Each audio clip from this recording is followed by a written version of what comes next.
በስመ አብ ወወልድ ወመንፈስ ቅዱስ አሐዱ አምላክ አሜን። የተወደዳችሁ እግዚአብሔር ሰዎች እናታችን እመቤታችን የቅድስት ድንግል ማርያም አስራት የቃል ኪዳን ልጆች ወደደን ባፈቀረን በአንድያ ልጁ በኢየሱስ ክርስቶስ ሰላም እንደምን ቆያችሁ? የአምላካችን ስም ዘወትር የተመሰገነ የተወደደ ሲሆን እንደ እግዚአብሔር ቅዱስ ፍቃድ የቅዱስ ጳውሎስ መልእክት ወደ ቆሮንቶስ ሰዎች ሁለተኛው የቆሮንቶስ መልእክት ምዕራፍ 5 ጀምሮ ያለውን ሐሳብ ጥቂት እንመለከታለን። እግዚአብሔር አምላካችን በቸርነት እንዲያስተምረን የእርሱ ቅዱስ ፍቃዱን ቀጥታ ቅዱስ ጳውሎስ ስለ ምድራዊና ሰማያዊ ቤት ይናገረናል ማለት ነው። እንግዲህ በምድር ላይ ያለው ማደሪያ ቤታችን ቢፈርስ ይላል። እንግዲህ ቤታችን ቢፈርስ ያለው አንደኛ እኛ ለማረፊያ ብለን የሰራነው፣ ሁለተኛ ሰውነታችን ምድራዊ ቤት ይባላል። በሰውነታችን መንፈሳዊ አካል አለ፣ መንፈስ ወይንም ነፍስ የምትባለው ማለት መንፈሳዊ አካል አለን። ማደሪያ የምታደርገው ሰውነትን ነው። ስለዚህ ሰውነት ይሄ የሚፈርስ ነው። የስጋ ቤታችን ደግሞ የምናድርበት ቤታችን የስጋ ቤታችን ቢፈርስ ብሎ ጳውሎስ ይጀምራል። በሰማይ በእግዚአብሔር ዘንድ የሰው እጅ ያልሰራው ሰማያዊ ቤት እንዳለ እናውቃለን።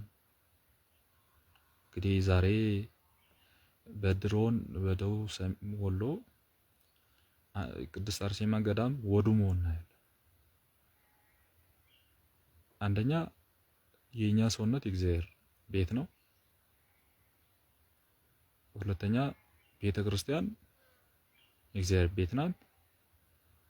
ሶስተኛ ቤታችን የእግዚአብሔር ቤት ነው፣ ክርስቲያኖች ቤት ነው። ቤተ ክርስቲያን የሚለው ነው በነገራችን ላይ ክርስቲያኖች ቤት ነው እና ክርስቲያኖች ሲፈርሱ፣ ክርስቲያኖች መስዋዕት ሲሆኑ ተስፋ መቁረጥ አይገባም። እግዚአብሔር ባወቀ ወደ ሰማያዊ ቤታችን የሚፈርሱ ቤታቸው ፈረሰ፣ የሚታየው ቤታቸው ፈረሰ፣ የማይታየው ወደ ሆነው ቤታቸው ሄዱ። ሲባል ደግሞ ክርስትና እንዲጠፋ ዝም በሉ ያን አይደል። በእውነት እግዚአብሔር ከእንዲህ አይነት መጥፋት በእውነት ኢትዮጵያንና ሀገሪቱንና ቤተክርስቲያን ይጠብቅልን እና ሰው እጅ ያልተሰራ ሰማያዊ ቤት አለ አለ ቅዱስ ጳውሎስ። ስለ እርሱ የምንደክምበት በሰማይ ያለውን ቤታችን እንሰብክ ዘንድ እርሱን ተስፋ እናደርጋለን። ከለበስነውም በኋላ ራቁታችን የምንገኝ አይደለንም። በዚህ ቤት ውስጥም ሳለን ከከባድነቱ የተነሳ እጅግ እናዝናለን። ነገር ግን ሟች በሕይወት ይዋጥ ዘንድ ሌላ ልንለብስ እንጂ ልንገፈፍ አንወድም። ለዚህም ያዘጋጀን እግዚአብሔር ነው፣ እርሱም የመንፈስ ቅዱስ ፍልሚያ ሰጠን ብሎ ቅዱስ ጳውሎስ ይናገራል። እንግዲህ ሁል ጊዜ እመኑ፣ ጨክኑም። በዚህ ስጋ ሳላችሁ እናንተ እንግዶች እንደሆናችሁ ታውቃላችሁ። ከስጋችሁ ተለይታችሁ ወደ ጌታችን ትሄዳላችሁ። በእምነት እንኖራለን፣ በማየትም አይደለም። ታምነናልና ይልቁንም ከስጋችን ተለይተን ወደ ጌታችን እንሄዳለን፣ ደስ ይለናል። አሁንም ብንኖር ብንሞትም እርሱ ደስ ለማሰኘት እንጥራለን። መልካም ቢሆን ክፉም ቢሆን በስጋችን እንደሰራነው ዋጋችን እንቀበል ዘንድ ሁላችንም በክርስቶስ ፍርድ ፊት ዙፋን ፊት እንቆማለን። ስለዚህ ክርስቲያኖች መልካሙን አድርገን በክርስቶስ ዙፋን ፊት ምሕረትን የምናገኝ እንጂ በክፉ በክርስቶስ ፊት እንዳንቆም እግዚአብሔር በቸርነት ይርዳል። ስለዚህ ስራችን ተከትሎ በእግዚአብሔር ፊት ሊያስቆመን ነው። በክርስቶስ ዙፋን ፊት እንቆማለን። ቅዱስ ያዕቆብ የሚባሉ ታላቅ አባት 3 ነገሮችን እፈራለሁ። አንደኛ ለመሞት የሞት መልአክ በተላከለኝ ጊዜ፣ ሁለተኛ በእግዚአብሔር ዙፋን ፊት ተቆም ጊዜ፣ ሶስተኛ ወደ ሲኦል ፊት አልኩ ጊዜ። እነዚህን ሶስቱን ነገሮች እፈራለሁ። ስለዚህም አንድ ክርስቲያን ጉዞ ወደ ሲኦል ሊኖር ይችላል ብሎ ሁሌም ህይወቱን እያሰበ እየተጠነቀቀ የሚኖር መሆን መቻል አለበት ማለት ነው። ይሄ ሁሉ ግን እርሱን በመንፈስ ቅዱስ የሰጠን ፍልሚያ ሰጠን ብሎ ፍልሚያ እንዳለ በህይወታችን መታገል እንዳለ የስጋ መሻታችንን ለመግደል መታገል እንደሚገባ ቅዱስ ጳውሎስ ይነግራል። እንግዲህ ሁላችሁም እመኑ፣ ጨክኑ።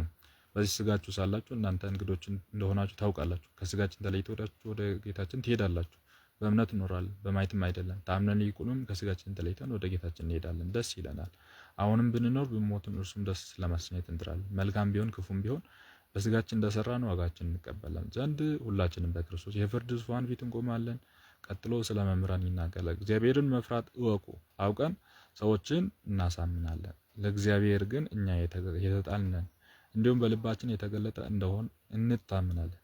በዚህም ደግሞ በእናንተ ዘንድ ራሳችን እናመሰግን አይደለም፣ ነገር ግን እኛ እንደምንመካባችሁ እናንተም በእኛ እንድትመኩ ከልብ ሳይሆን ለሰው የምሰል ሳይሆን በሚመኩ ሰዎች ዘንድ መልስ እንደሆናችሁ ምክንያት እንሰጣችኋለን። እኛ ሰነፎች ብንሆንም ስንፍናችን ለእግዚአብሔር ነው፣ አዋቂዎችን ብንሆንም እውቀታችን ለእውነት ነው ብሎ ቅዱስ ጳውሎስ ይናገራል ማለት ነው።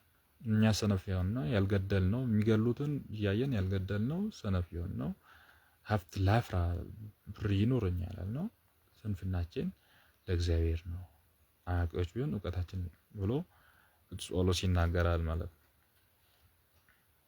የክርስቶስ ፍቅር በዚህ ሐሳብ እንድንጸና ያስገድደናል። ሁሉም ፈጽሞ ስለሞቱ አንዱ ስለ ሁሉ ቤዛ ሆኖ ሞቷል ብሎ የክርስቶስን ቤዛነት ይናገራል። ሁላችንም በኃጢአት ሞተን ነበር ከአዳም እስከ ክርስቶስ። እንግዲህ መጽሐፍ ሮሜ መልእክት ላይ ከአዳም እስከ ሙሴ ሞት ነገሰ ነው ያለ። ከአዳም ሙሴ ያለው ከዛ በኋላ ሞት አልነገሰም ማለት አይደለም እና እስከ ክርስቶስ ድረስ ነው ሞት የነገሰ እና እስከ ሙሴ ሞት ነገሰ ብሎ። ስለዚህ ሁላችንም አንዱ ስለ ሁሉ ቤዛ ሆኖ ሞተ ብሎ ክርስቶስ ስለኛ ለሁላችን የሚሆነውን ቤዛ ነው የከፈለው። ዛሬም አዳም በበደለው በደል ለምን ዕፀ በለስ በላ እንባለን፣ ግን አሁን በምናጠፋው ጥፋት እንጠይቃለን። በሕይወት የሚኖሩትም ስለ እርሱ ቤዛ ሆኖ ለሞቱና ለተነሳውም እንጂ ወደፊትም ለራሳቸው የሚኖሩ እንዳይሆን እርሱ ስለ ሁሉ ቤዛ ሆኖ ሞተ ብሎ ቅዱስ ጳውሎስ ይናገራል። ስለዚህም ካሁን ጀምሮ በስጋ የምንሞተው የምናውቀው የለም፣ የክርስቶስንም በስጋ ብናውቀው አሁን ግን እንግዲህ ወዲህ የምናውቀው አይደለም። አሁን በክርስቶስ የሆነው ሁሉ አዲስ ፍጥረት ነው፣ ቀድሞም አለፈ፣ እነሆም ሁሉም አዲስ ሆነ ብሎ ቅዱስ ጳውሎስ ይናገራል። ስለዚህ እንደ ቀድሞ አይደለም የምንሞተው። ሞታችን እንደ ቀድሞ ሞቶ ፈርሶ በስብሶ ለመቅረት አይደለም፣ ሕይወትን ለማግኘት ነው የምንሞተው። ክርስቶስ ያንን መፍረስ መበስበስን እርሱ አንድ ጊዜ ቤዛ ሆኖ ሞት አጥፍቶታል ብሎ ቅዱስ ጳውሎስ ይናገራል። ስለዚህ አጥፍቶታልና ብለን ኃጢአት እንስራ እያለ አይደለም ቅዱስ ጳውሎስ። አሁን መከራ የምንቀበለው ለመልካም ነገር ነው፣ ለመድገነት ለመንግሥተ ሰማያት መግባት የሚያስችለውን ክርስቶስ በሩን ከፍቶልናል። ቀጣይ ስለማስታረቅ መልእክት ይናገር። ነገር ግን ሁሉ በክርስቶስ ከራሱ ጋራ ካስታረቀን የማስታረቅን መልእክት ከሰጠን ከእግዚአብሔር ዘንድ ነው። ኃጢአታችን ይቅር ብሎ በደላችንን ሳያስብ እግዚአብሔር በክርስቶስ ዓለምን ሁሉ ከራሱ ጋር አስታርቋልና እርቅ ቃሉንም በእኛ ላይ አደረገ፣ ይቅርታውንም መልእክት ሰጠን። እኛስ በክርስቶስ አምሳል አምነናልና እግዚአብሔርም በእኛ መጽናናትን ይሰጣቸዋል። ከእግዚአብሔር ጋር ትታረቁ ዘንድ በክርስቶስ እንለምናቸዋለን። ኃጢአት የሌለበት እርሱ እኛን ለእግዚአብሔር ያጸድቅ ዘንድ ስለኛ ራሱን እንደ ኃጢአት አድርጓልና እኛ ጋራ ኃጢአተኛ ተብሎ ተቆጥሯል። የተቆጠረው ግን እኛን ጻድቅ ሊያደርገን ነው ብሎ ቅዱስ ጳውሎስ ይናገራል። ከዚህ በኋላ የማስታረቅን አገልግሎት እኛ ላይ አኖረ ብሎ ይናገራል ማለት ነው። ከእግዚአብሔር ጋር ካስታረቀን በኋላ ከዚህ በኋላ የማስታረቅን አገልግሎት እኛ ላይ አኖረ። ሲያስታርቅ ለዘላለም ይኖራል። እውነት ነው። ምንድነው የሚያስታርቀው ቢባል ኃጢአት አንድ ሰው ቢሰራ በንስሐ ገብቶ ስጋው ደግሞ ከእግዚአብሔር ጋር ይታረቃል። መታረቂያ ሊሆን የሚችል ሌላ አካል አይኖርም። ክርስቶስ ራሱ ነው መታረቂያው፣ ራሱ ስጋው ደግሞ መታረቂያው የክርስቶስ ስጋና ደም ነው። ኃጢአት ሰርተን ንስሐ ገብተን የምንታረቀው በራሱ በክርስቶስ ስጋና ደም የምንታረቀው ከራሱ ከክርስቶስ ጋር ነው። ስለዚህ ነው አማላጅ ማንለው ማለት ነው። አማላጅ ነው አንልም፣ ምክንያቱም የምንታረቀው ከራሱ ከክርስቶስ ከእግዚአብሔር መንፈስ ቅዱስ ጋር ነው። ራሱ ወልድ ክርስቶስ ስለሆነ ማለት ነው። ስለዚህ መታረቂያው ራሱ ነው። የምንታረቀው ከእርሱ ጋር ነው። መስዋዕቱን ያቀረበ እርሱ ነው። መስዋዕቱን የሚቀበለውም ደግሞ እርሱ ነው። ተወካፊ መስዋዕት ይባላል። እና በዚህ መልኩ ቅዱስ ጳውሎስ ማስታረቅን አገልግሎት እኛ ላይ አኖረ ብሎ ቅዱሳን ከዚህ በኋላ ማገልገል የማስታረቅን አገልግሎት እንደሚያገለግሉ ይቅርታን እንደሚያሰጡ ቅዱስ ጳውሎስ ይናገራል ማለት ነው። እንግዲህ በዚህ መልኩ ክርስቲያኖች በዚህ መልኩ ልንረዳ ይገባል። ቅዱስ ጳውሎስ የቆሮንቶስ መልእክት ምዕራፍ 2ን በጣም ጥንቅቅ አድርጎ ለክርስቲያኖች ማጽናኛ እንዲሆን አድርጎ የጻፈ እንዲሁ እግዚአብሔር ቢፈቅድ ቀጣይ ላይ ምዕራፍ 6 እንመለከታለን። እስካሁን ያስተማረን የመከረን የገሰጸን የቅዱሳን አምላክ ስም ዘወትር የተመሰገነ የተወደሰ ይሁን። ወስብሐት ለእግዚአብሔር።